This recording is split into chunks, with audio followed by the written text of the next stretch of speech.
Let's go ahead and get started. The first thing we're going to do is try and get something rendering, and then we're going to primarily use tests to drive our development. Before we do that, however, we need to think a little bit about how we're going to set up our tic-tac-toe board.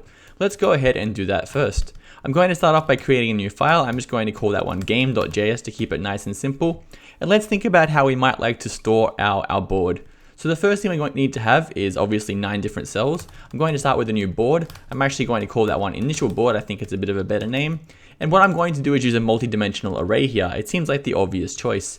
So we're going to start off with everything empty. I'm just going to make that represented by a dash. So I'm going to have one of those in each of my rows. And we're going to have 3 rows. We're obviously going to have the O and the X counter. We're going to get those come in later on. Anyway, now that we have this board here, let's go ahead and get something rendering as minimal as possible.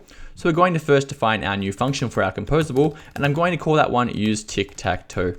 And that seems like a good name. It's very common for composables or these kind of extended functions to have use as the name. So that's what I'm going to stick with here as well.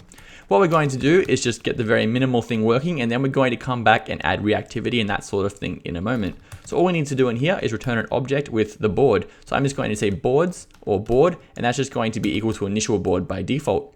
Let's make that one initial board instead of initial boards.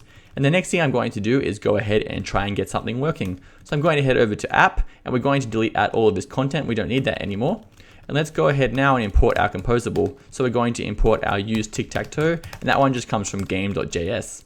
The next thing I'm going to do is delete all of this style. We don't need that anymore. And we're going to loop over our tic-tac-toe game, and then we're going to go and render each of the rows using v4. So the first thing we're going to need to do is create a new setup function, and inside of here create a new game. I'm just going to say const board is equal to use tic-tac-toe. Now we have to go ahead and return that one from a setup function, so it's going to be available on our template.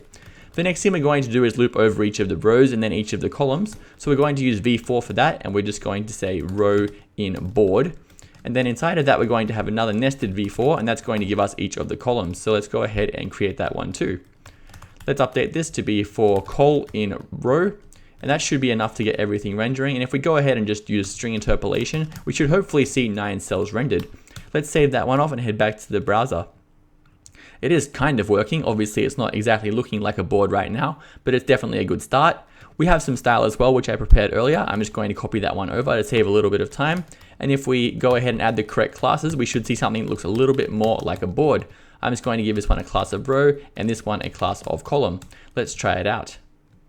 That looks a lot better. Definitely a good place to be.